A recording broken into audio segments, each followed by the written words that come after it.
The year is 1988. Leg warmers are in, Ronald Reagan is president, and big hair is all the rage. Rick Astley's Never Gonna Give You Up is topping the Billboard charts.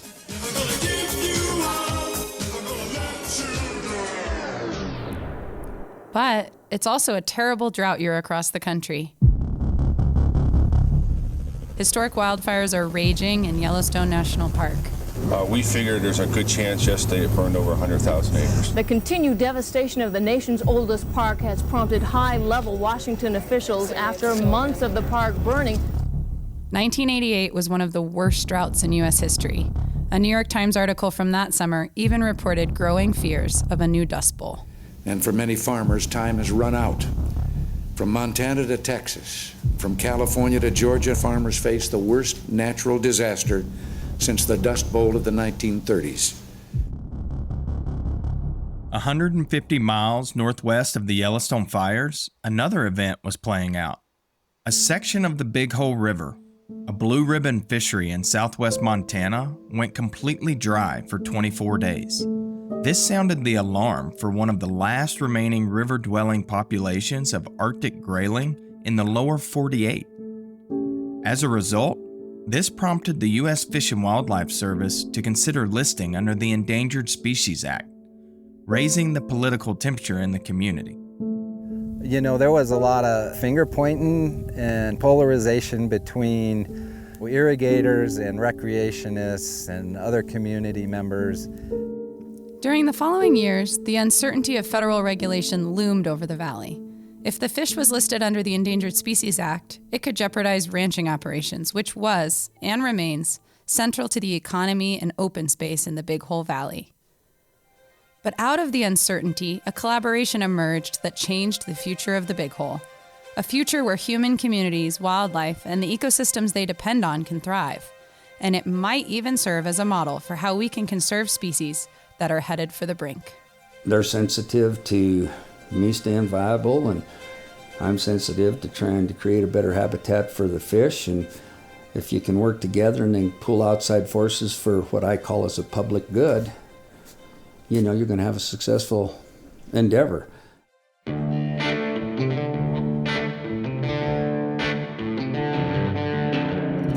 Welcome to the second season of Working Wild U. I'm Jared Beaver, Assistant Professor and Extension Wildlife Specialist at Montana State University. My work focuses on identifying and improving conservation efforts in areas where people and wildlife share the landscape, a place many folks call the working wild.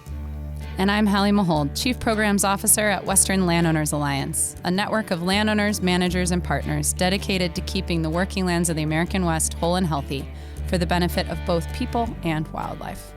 This time around, you may notice we're doing things a little bit different. This season, we're covering it all: fins, feathers, and fur. In this season, we're jumping in the action as we meet with folks on the ground working together to steward habitat and save species, big and small. Throughout this season, we'll be asking a lot of questions.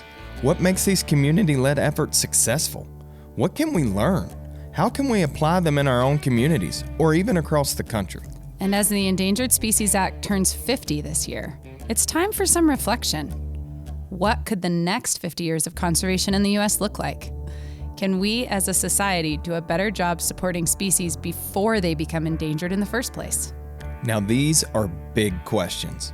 We don't pretend to have all the answers, but we're living with these questions and we're letting them guide our curiosity this season.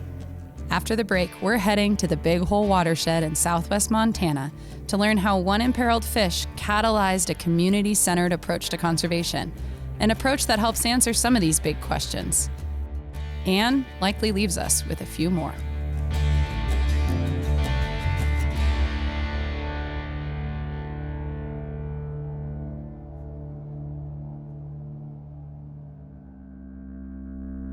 Working Wild U is a proud part of Natural Resources University, a podcast network delivering science-based information for your natural resource management. Other current network series include Timber University, Fish University, Deer University, Fire University, and Habitat University. Available wherever you get your podcasts. We're joined today by our show producer, Zach Altman, who reported this story on Arctic grayling. Hey, Zach. How's it going? So, Zach, tell us a little bit about your trip to the Big Hole this summer.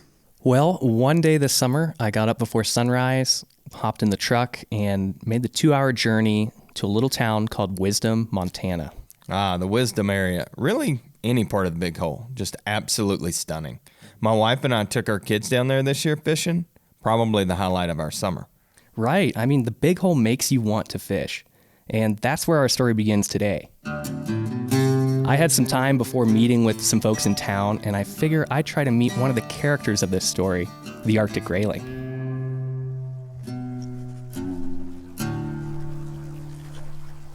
It is 8:30 in the morning, and it is really nice out. It's overcast. It's pretty cool. Fish are jumping a little bit.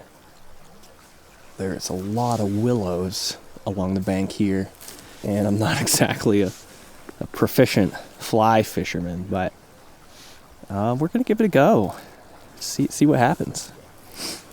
Just gonna keep this rolling and get fishing. Get my rod and reel put together. This should be interesting. How do we assemble this again? It's been a minute. That looks right. No, other way. The reel goes other way. I'm not feeling too good about this. Pretty sure we will go hungry for dinner tonight.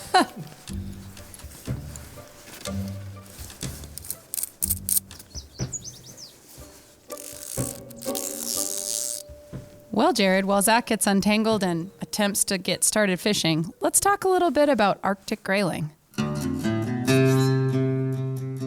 Unlike Zach, it seems, during my own outing in the Big Hole this summer fishing, I did get to get up close and personal with a few Arctic grayling. Overall, they look a lot like a trout, but their most striking physical feature is a large sail-like dorsal fin and a body with iridescent colors. Wow, well, for a fish, that does sound pretty good looking. I know, seriously, when the light hits them just right, they sparkle like rhinestones. But we should probably talk about why Arctic grayling in the lower 48 is such a big deal. Well, Jared, as the name implies, Arctic grayling are most prevalent up north in parts of Canada and Alaska. However, here in the lower 48, populations in southwest Montana have been isolated and are now considered a distinct subspecies, the Montana Arctic grayling. And this much smaller population is what is now at risk of being listed under the Endangered Species Act. So, to dig a little deeper, we asked Jarrett Payne with Montana Fish, Wildlife, and Parks, what Arctic grayling need to survive? They require cold, clean water, but definitely want to be in areas where good riparian communities, especially later in the summer where temperatures tend to get a little bit warmer. You've got a strong willow community that helps with shading. That could also be some cottonwoods. You know, in some ways, envisioning kind of blue ribbon streams where you've got, lots of clean gravels and cobbles. Jarrett also goes on to mention how migratory these Arctic grayling are. They require connected river systems to play out their full life cycle. And when it comes to the Big Hole, the fish need something a lot of people wouldn't expect. They need ranchers. But more on that later. Let's see if Zach is having any luck. No luck fishing. Not too many fish are jumping, but it seems like they're all jumping on the other side of the bank, so really beautiful day. There's a hatch going on, a lot of bugs in the air, and there's a bald eagle right here across the river. It looks like it's also getting ready to do some fishing, so very calm and cool and quiet. It feels like fall, and it's August. We'll take it. All right, time to drive down the road.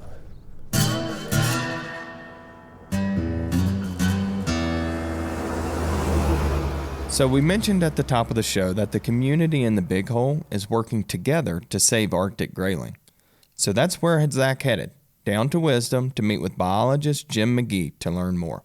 All right, Jim, where are we? We are at the Wisdom Bridge, looking downstream. This is kind of where I like to start this story. Jim works for Partners for Fish and Wildlife, a program of the U.S. Fish and Wildlife Service that works with landowners interested in improving wildlife habitat on their land. They focus on finding win-win solutions and funding and technical assistance to get projects done on the ground. And it's all voluntary. So, 1988, this river's dry, drought conditions, wildfires in Yellowstone. 2021 sounds like similar conditions as far as precip, snowpack. What changed? What changed is 30 years of partnerships, of relation building, of trust, of having a good strategy and the right people on the ground, of having just the collaboration and the common goal, I think, of, let's keep this river from not being dry. For our recent story here, kind of started in 1988 when we had a completely dry stream right here for about 24 days.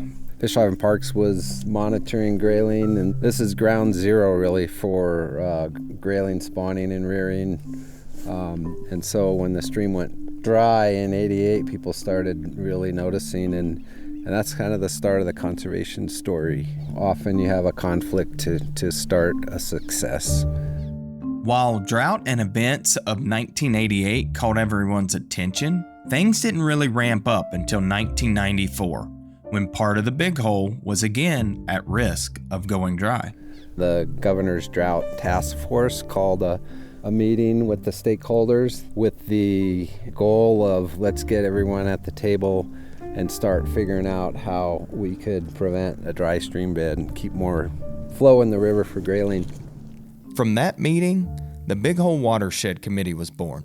This is a group made up of ranchers who rely on irrigation, fly fishing guides, and outfitters that rely on healthy fish populations, environmental groups, agencies, water utilities, you name it, anybody with an interest in the Big Hole, they begin working together to keep it flowing and intact. Their first task really was to develop this Big Hole water drought plan, which was based on certain triggers in the whole river. When we hit those triggers, there would be actions to reduce diversions or reduce fishing pressure. And with the diversity of stakeholders you just mentioned, Jared, building a table big enough for everyone was critical. Let's hear more from the committee's executive director, Pedro Marquez. If we don't create a space for that conversation to happen, and if, for example, the grayling gets listed or the river gets determined to be a chronically dewatered system, that would have triggered regulatory agencies to take a more heavy-handed approach at how water is managed on this landscape. The thought of that was just really frightening to people that use water and manage water. And at the heart of all of this were ranchers in the valley. In the Big Hole, Arctic grayling habitat is 90% private land. And so as management and conservation agencies, if we don't work with private landowners, we really are handcuffed about how effective we can be for conservation. So Jim and others have been working with landowners in the Big Hole for over 30 years. He said about 13 years ago, they started a program called the Candidate Conservation Agreement with Assurances, or CCAA. And it's a program where if you have a species that could be listed under ESA, if a private landowner enrolls in that program and has a conservation plan that addresses threats for that species, if the species is listed, then they do not have to do anything else. The folks up here, the landowners, were really concerned about the potential ESA impacts on especially their ability to use water and to graze. And so what the CCA program did is really just give them peace of mind. It's been phenomenal. The habitat has improved, the stream flows have improved, and the population has responded. And today, 32 landowners are signed on to the CCAA, representing over 160,000 private acres in the Big Hole. These landowners work with agencies and NGO partners to do projects on the ground to improve conditions for Arctic grayling. There's the 4 threats that we're trying to address with landowners for Arctic grayling. So Jim is working to support landowners in the Big Hole in managing to address these threats. And the first management action is ensuring consistent stream flows in the Big Hole River. When we hit a low flow trigger, each landowner that's enrolled has a plan to reduce X amount of their irrigation and put it back in the stream.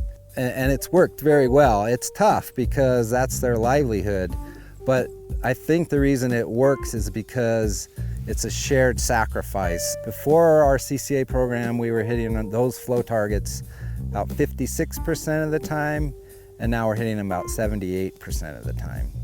But it's not just about water levels and flow. You also have to ensure sustainable habitat conditions. And the goal for each landowner, for each stream reach, is to have a sustainable condition on that reach. If they're not sustainable, we will implement some type of conservation measure, whether it's riparian fencing, grazing management, an off-stream stockwater system to help improve that reach. And in addition to stream flows and habitat, grayling have to migrate to survive. So next, private landowners are managing to ensure fish can get where they need to go. And so if there's any barriers to fish passage, then they have to be addressed. And we do that through a number of different conservation measures. Fish ladders in irrigation diversions are a big one. We've got, I think, 78 fish ladders in the upper Big Hole. Fish ladders are structures that allow migrating fish to get past an obstacle in the river. And what that is doing is allowing those grayling to reach the habitats they need, whether it's upstream or downstream, to reach thermal refugia, to reach winter habitat, to reach spawning habitat. So it's so important to have that connectivity. And finally, once you have consistent flow, good habitat conditions, and fish can get where they need to go, the fourth threat addressed through management under the CCAA is entrainment, and that's when fish get stuck in irrigation systems. If we find grayling in the ditches, there's a rescue plan to move them back, and then also we do fish screens. The way we do a diversion will lessen the potential for entrainment. And remember, this is a completely voluntary program for landowners, and it's working. The Big Hole hasn't gone dry since 1988. You still have connectivity, fish can still move, and downstream is their thermal refugia area, so we need to make sure fish can move up and downstream to find those cooler areas. It's not perfect, right? But it's a lot better. And Arctic grayling are doing much better, so much better, in fact, that in 2014 and again in 2020, despite continued litigation, the U.S. Fish and Wildlife Service decided not to list the species under the Endangered Species Act, citing the community-led collaborative win-wins taking place to support the fish, including the Candidate Conservation Agreement with Assurances, or CCAA, in place. Leslie Allison, CEO of Western Landowners Alliance, explains why. When a landowner enrolls in a CCAA and agrees to do certain conservation actions to benefit that species and that habitat, it also provides a reassurance back to the Wildlife Service, Fish and Wildlife Service, that actually conservation is being implemented on the ground. We may not need a listing in some cases. If enough of that conservation is taking place, we may not need to list the species because we're pushing it towards recovery without it. Now, while the CCAA and other agreements like it can be really effective, the process for getting one established, on the other hand, can be a real challenge. The problem with those agreements is that they've been complicated. They have to muster legally, so they can take years to develop. They have to benefit the species. They have to be supportive of the landowner. The contracts take time to work out and get approval. And then somebody has to administer those things and monitor over long term. And that costs money. And there's not funding for it. We don't have funding that supports that in any explicit place, state or federal, or even on the philanthropic side. And so we're working hard to figure out how to get the funding to support that, and also how to simplify those agreements so that they're not so expensive, so that we can do more of them more broadly. Leslie hits on some really important points here. Getting this kind of agreement established, it takes time. It takes participation by landowners on the ground, as well as the Fish and Wildlife Service, to really figure out what kind of agreement works for the service itself, the landowners, and of course, to support the fish. It also takes funding, both to write the agreements and to get them established. And I know I've talked to landowners in other parts of the West that want to be part of a CCAA to support their work on candidate species in their area, but they don't exist. Yeah, and that makes a lot of sense. So making these more accessible would remove a huge barrier to doing proactive community-led conservation on the ground. So while we see this as going well for Arctic grayling, thinking more broadly about the working wild and shared landscapes to support both people and wildlife, how's this working for the rancher? And we'll find out after the break.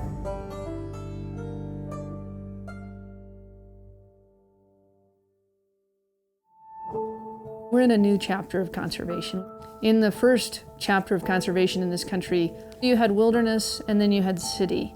But today, more and more, we understand that there's this very important piece in the middle that we call the working landscape. That is Leslie Allison, CEO of the Western Landowners Alliance. These are the places that provide our food, our fiber, they provide the jobs that sustain the rural communities.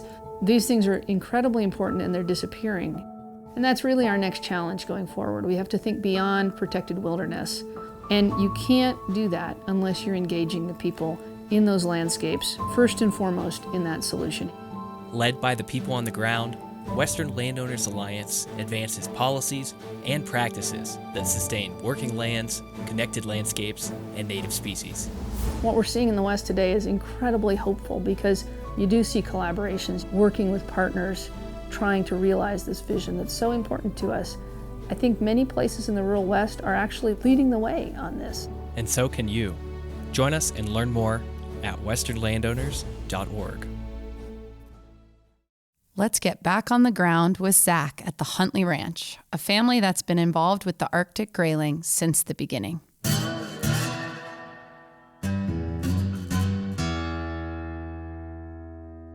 My name is Blake Huntley. I'm a fourth generation rancher. My son would be fifth. We're in the Big Hole Valley near Wisdom, Montana. Most operations in the Big Hole, like Huntley Ranch, have been in families for generations. And I think I can sum it up saying we ranch for a living. Ranching is a kind of general term. You're a master at a lot of trades, and probably not great at any one, but at the end of the day, we raise cattle and raise grass, basically is what it amounts to. Did you grow up on the ranch then? Yes, ranch? Absolutely did. Mm-hmm. Was there a point where you wanted to leave, or did you always want to stay in ranching and stay here? Safe to say I grew up, it was in my blood. We all know that there's probably easier ways to make a living. I don't know if there's better ways or greater ways to make a living. One of the things that's just so important is that a ranch, through whatever it is that's going on out there, politically or otherwise, you just have to remain economically viable. Blake and his family are signed on to the CCAA, and they've worked with Jim and other partners to complete several conservation projects to support Arctic grayling. Structures and head gates and fish ladders and riparian fences and all the things that you have in a toolbox to try and enhance the riparian. We also talked to Blake about his perspective as a landowner with having a potentially imperiled fish on his ranch. The problem, as I see it from a rancher's viewpoint with the Endangered Species Act, is if you had some animal, fish, frog, snail, whatever, that, was soon to be listed, I think you should have been rewarded for having it because you've done something right. But the problem is it kind of worked in reverse, and usually the pressures or whatever became so great. This is an important point. We need to be thinking about how we can support landowners in what is going right for habitat and species. As Jim said earlier, for Arctic grayling, 90% of habitat is on private lands. Finding ways to reward private landowners for the conservation they're doing and the things that they're managing for that benefit species is key.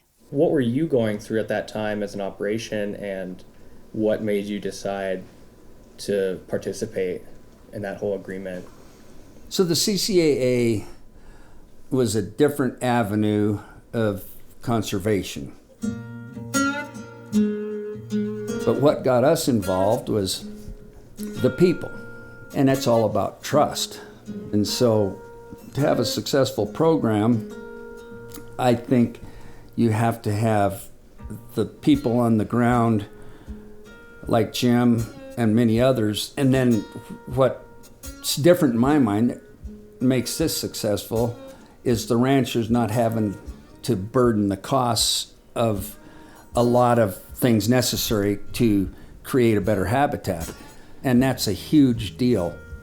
It's not like Huntley Ranch can go out and say, yeah, I can put in $80,000 to help save the fish. And so what's made this successful is that Jim and others, Futures Fisheries, Big Hole Watershed, the list goes on and on. You've got a lot of people that are seeing this as a public good, and it is.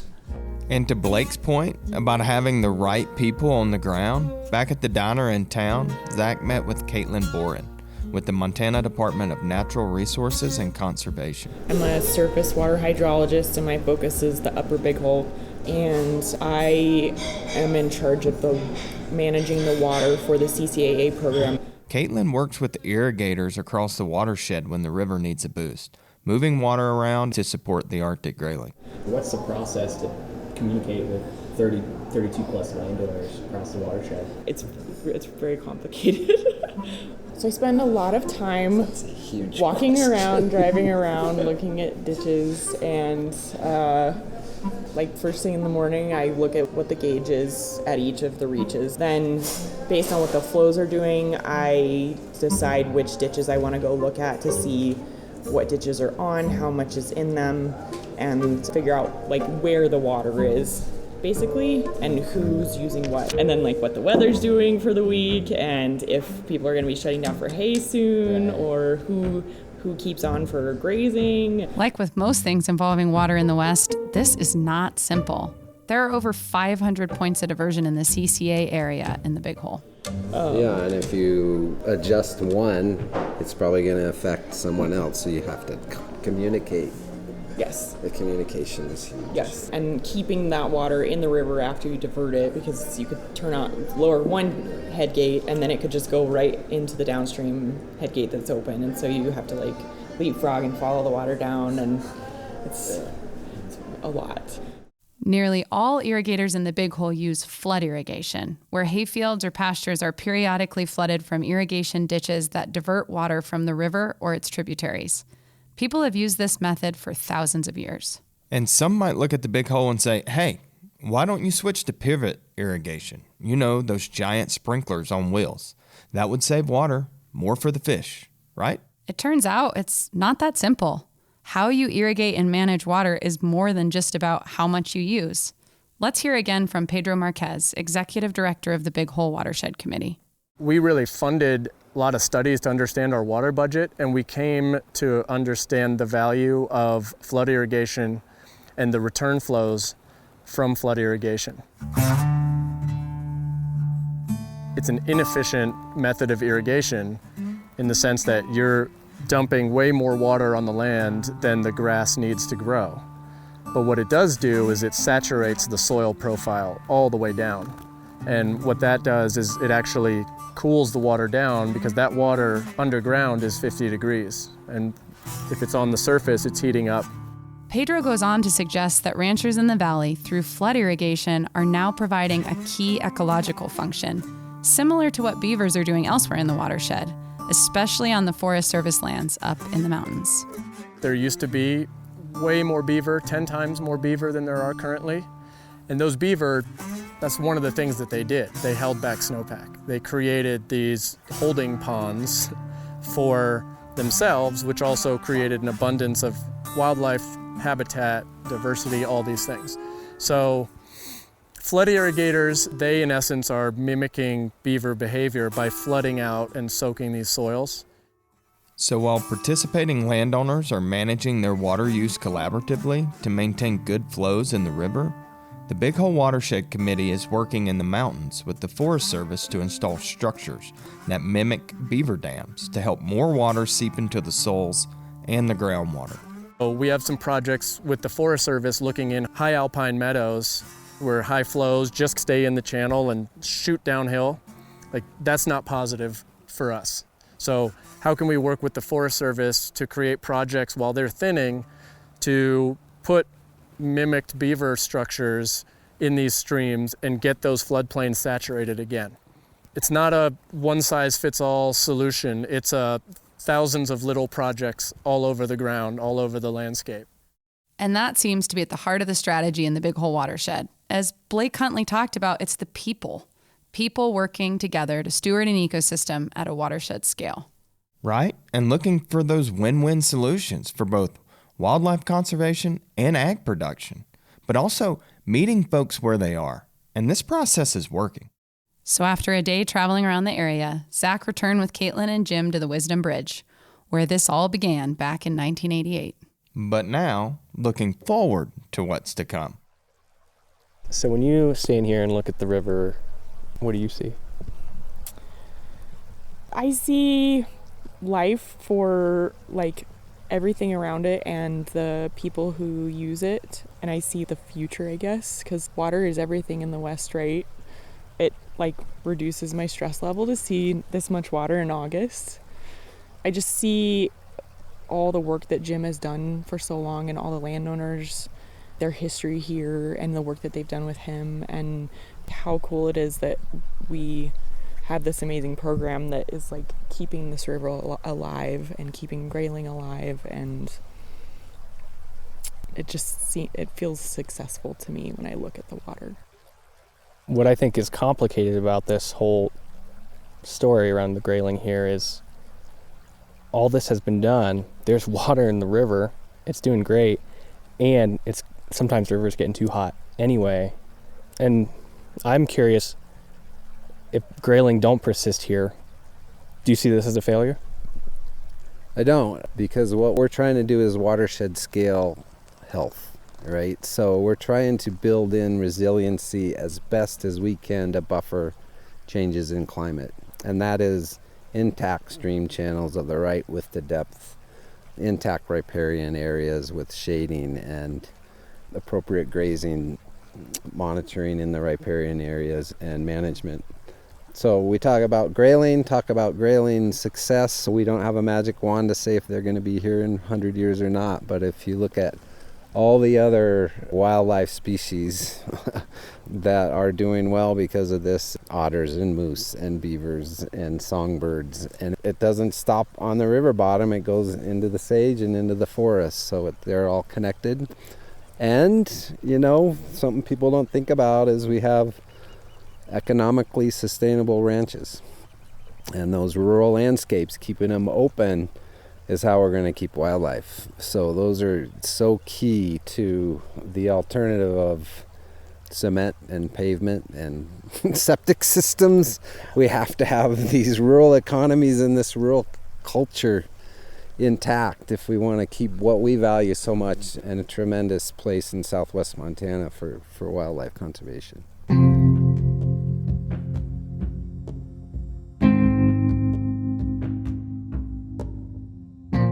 Well, Jared, I can't imagine saying it better than Jim just said. Here's a story about how people come together across the community, and really come together across generations.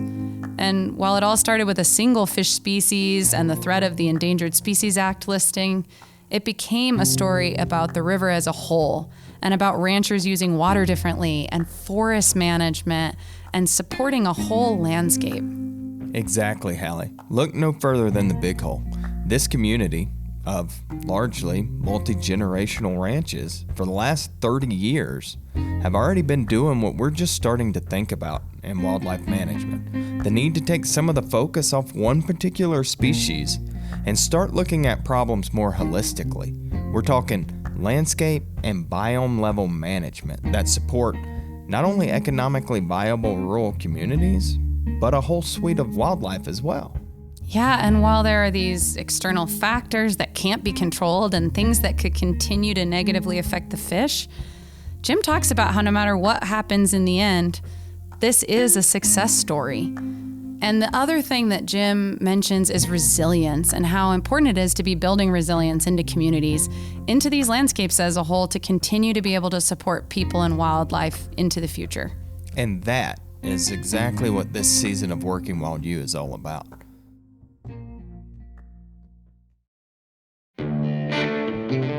And And next time, we'll be back in Montana talking about a different critter. But this one, you may not want to run into while fishing. At least, not without your bear spray. It sat up looking at us. And I mean, the moment it sat up, we knew that's a grizzly.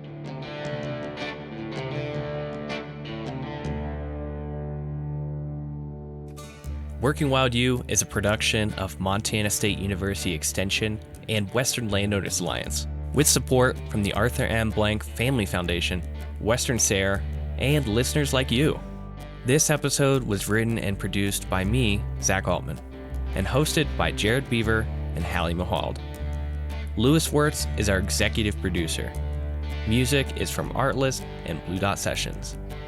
Special thanks to Jim McGee, Blake Huntley, Caitlin Boren, Pedro Marquez, Jarrett Payne, Ryan Kreiner, and Eric Kalsta. Special thanks to Life in the Land for allowing us to license some audio to produce this episode. And thanks to Seth Langbauer for photos. Be sure to follow us on social media and explore the show notes and bonus content on our website, workingwild.us. And please rate and review the show on Apple Podcasts and share this episode with a friend or neighbor. Thanks, and we'll see you next time.